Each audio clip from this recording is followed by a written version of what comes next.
SC పేరుతోటి అసలైన నిరుద్యోగులకు మోసం చేసింది రాష్ట్ర ప్రభుత్వం అంటూ వైసీపీ నిరసన కార్యక్రమాలు చేపట్టారు. ఈ నేపథ్యంలో ప్రస్తుతం మనతో పాటు ఆర్కే రోజా గారు ఉన్నారు.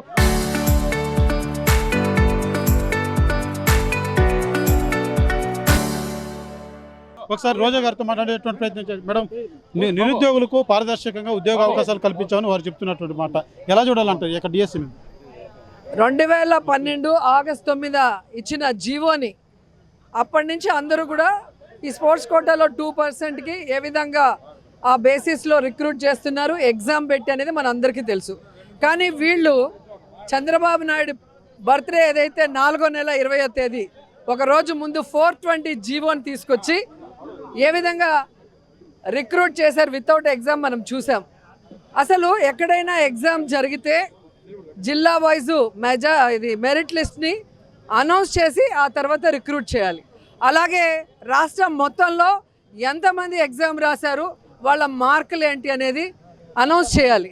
దాదాపుగా 3,30,000 మంది పైగా ఎగ్జామ్ రాస్తే ఏది బయట పెట్టకుండా మీకు కావాల్సిన వాళ్ళ కోసం 420 జీవోని తీసుకొచ్చి మీరు చేసిన రిక్రూట్మెంట్ ఎగ్జామ్ లేకుండా అది ప్రజలు చూశారు. కాబట్టి ఒకటి పేపర్ లీకేజు, రెండోది స్పోర్ట్స్ కోటాలో మీరు ఇచ్చిన అవినీతి చిట్టా ఉద్యోగాలు అనేది అందరికీ తెలిసిన విషయం.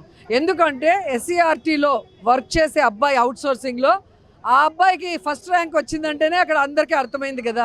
అది బయటకు వచ్చిన తర్వాతే ఆ అబ్బాయికి ఉద్యోగం ఇవ్వకుండా తొక్కిపెట్టారు. ఆ అబ్బాయి ఈరోజు కోర్టులో కేసు వేశారు.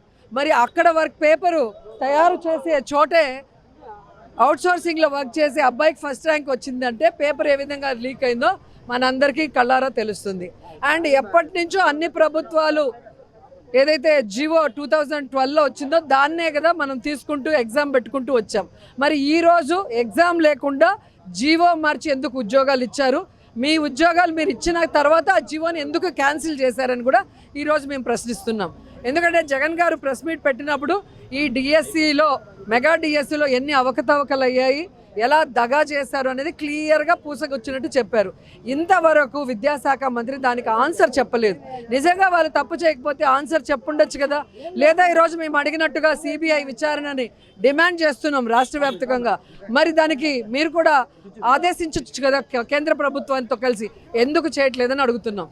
ఒకటి పేపర్ లీక్ అయింది, నిజం కాకపోతే సిబిఐ విచారణ చేయండి. లేదా మీరు ఉద్యోగాలు అమ్ముకున్నది నిజం కాకపోతే సిబిఐ విచారణ చేయండి.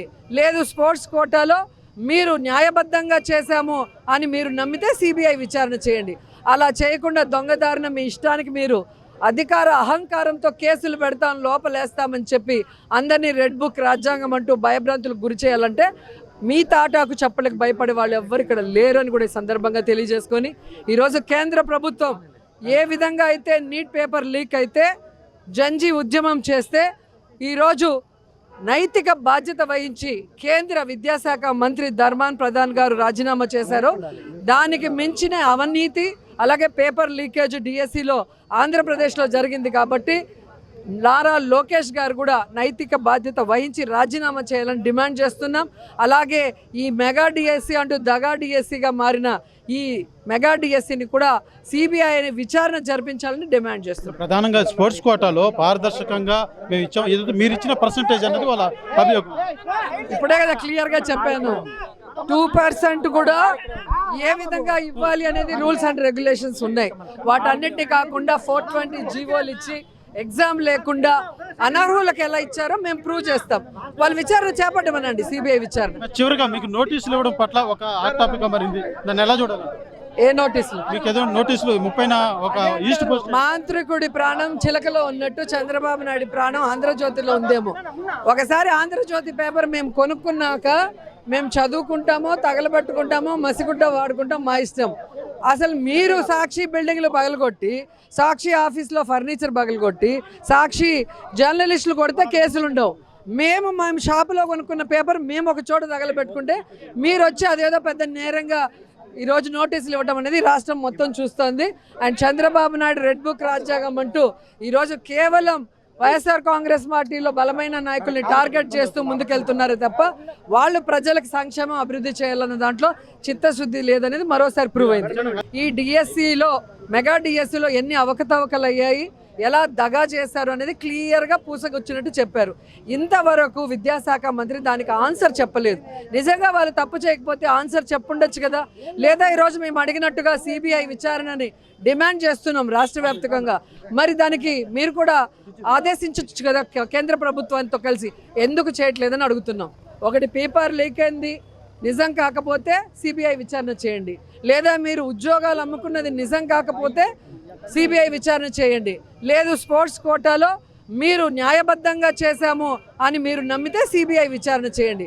అలా చేయకుండా దొంగదారిన మీ ఇష్టానికి మీరు అధికార అహంకారంతో కేసులు పెడతాం, లోపలేస్తామని చెప్పి అందరినీ రెడ్ బుక్ రాజ్యాంగం అంటూ భయభ్రాంతులకు గురి చేయాలంటే మీ తాటాకు చెప్పలకు భయపడే వాళ్ళు ఎవ్వరు ఇక్కడ లేరు అని కూడా ఈ సందర్భంగా తెలియజేసుకొని, ఈరోజు కేంద్ర ప్రభుత్వం ఏ విధంగా అయితే నీట్ పేపర్ లీక్ అయితే జంజీ ఉద్యమం చేస్తే ఈరోజు నైతిక బాధ్యత వహించి కేంద్ర విద్యాశాఖ మంత్రి ధర్మాన్ ప్రధాన్ గారు రాజీనామా చేశారో, దానికి మించిన అవినీతి అలాగే పేపర్ లీకేజ్ డిఎస్సిలో ఆంధ్రప్రదేశ్లో జరిగింది. కాబట్టి నారా లోకేష్ గారు కూడా నైతిక బాధ్యత వహించి రాజీనామా చేయాలని డిమాండ్ చేస్తున్నాం. అలాగే ఈ మెగా డిఎస్సి అంటూ దగా డిఎస్సిగా మారిన ఈ మెగా డిఎస్సిని కూడా సిబిఐ విచారణ జరిపించాలని డిమాండ్ చేస్తున్నాం. ప్రధానంగా స్పోర్ట్స్ కోటాలో పారదర్శకంగా మేము ఇచ్చాం, మీరు ఇచ్చిన పర్సంటేజ్ అన్నది వాళ్ళ అభియోగం. ఇప్పుడే కదా క్లియర్గా చెప్పాను, 2% కూడా ఏ విధంగా ఇవ్వాలి అనేది రూల్స్ అండ్ రెగ్యులేషన్స్ ఉన్నాయి. వాటన్నిటిని కాకుండా 420 జీవోలు ఇచ్చి ఎగ్జామ్ లేకుండా అనర్హులకు ఎలా ఇచ్చారో మేము ప్రూవ్ చేస్తాం. వాళ్ళు విచారణ చేపట్టమనండి, సిబిఐ విచారణ. చివరిగా మీకు నోటీసులు ఇవ్వడం పట్ల ఒక హాట్ టాపిక్ గా మారింది, దాన్ని ఎలా చూడాలి? ఏ నోటీసులు? మీకు ఏదో నోటీసులు 30న ఒక ఈస్ట్ పోస్ట్ మాంత్రికుడి ప్రాణం చిలకలో ఉన్నట్టు చంద్రబాబు నాయుడు ప్రాణం ఆంధ్రజ్యోతిలో ఉందేమో. ఒకసారి ఆంధ్రజ్యోతి పేపర్ మేము కొనుక్కున్నాక మేము చదువుకుంటామో తగలబెట్టుకుంటామో మసిగుడ్డ వాడుకుంటాం, మా ఇష్టం. అసలు మీరు సాక్షి బిల్డింగ్లు పగలగొట్టి, సాక్షి ఆఫీస్లో ఫర్నిచర్ పగలగొట్టి, సాక్షి జర్నలిస్టులు కొడితే కేసులు ఉండవు. మేము షాపులో కొనుక్కున్న పేపర్ మేము ఒక చోట తగలబెట్టుకుంటే మీరు వచ్చి అదేదో పెద్ద నేరంగా ఈరోజు నోటీసులు ఇవ్వడం అనేది రాష్ట్రం మొత్తం చూస్తోంది. And Chandrababu Naidu red book రాజ్యాంగం అంటూ ఈరోజు కేవలం వైఎస్ఆర్ కాంగ్రెస్ పార్టీలో బలమైన నాయకుల్ని టార్గెట్ చేస్తూ ముందుకెళ్తున్నారు తప్ప వాళ్ళు ప్రజలకు సంక్షేమం అభివృద్ధి చేయాలన్న దాంట్లో చిత్తశుద్ధి లేదనేది మరోసారి ప్రూవ్ అయింది. డిఎస్సి నియామకాల్లో ప్రత్యేకించి ఏదైతే స్పోర్ట్స్ కోటాలో రిజర్వేషన్ చేసినటువంటి అంశంలో కూడా కీలక ఏదైతే అంశాలన్నీ కూడా అవకతవకలు జరిగాయి. అదే రకంగా నైతిక బాధ్యత విద్యాశాఖ మంత్రి వహించి ఏదైతే నీట్ ఎగ్జామ్ సంబంధించి పేపర్ లీకేజ్ సంబంధించి ఎట్టయితే కేంద్ర విద్యాశాఖ మంత్రి రాజీనామా చేశారో, అదే రీతిలో ఈ యొక్క డిఎస్సిలో జరిగినటువంటి అవకతవకల మీద కూడా బాధ్యత వహించి నారా లోకేష్ కూడా రాజీనామా చేయాలంటూ కూడా డిమాండ్ చేశారు ఆర్కే రోజా. కెమెరా పర్సన్ కోటితో సురేష్, RTV, తిరుపతి.